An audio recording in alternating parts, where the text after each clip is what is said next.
Красная дорожка, известные личности и праздничное настроение. Все как положено. Так в Якутске открывали 5-й юбилейный международный кинофестиваль. С сегодняшнего дня начались показы всех конкурсных фильмов. На 5-м юбилейном Якутском международном кинофестивале за главный приз будут соревноваться 17 кинокартин. Они разделены на 2 конкурсных направления художественного и документального кино.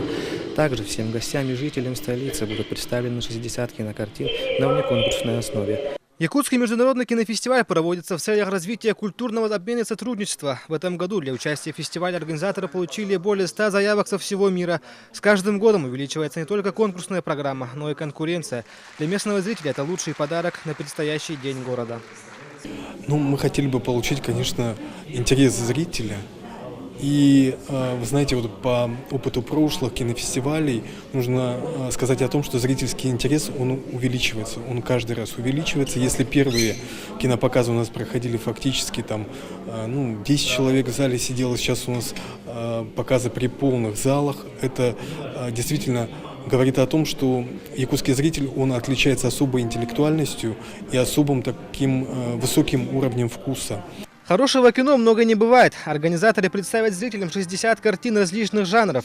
После прошлогоднего успеха якутских кинематографистов местную публику уже ничем не удивишь.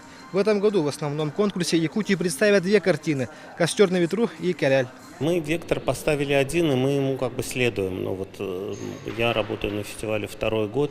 Это вектор в направлении того, чтобы сделать настоящий международный фестиваль.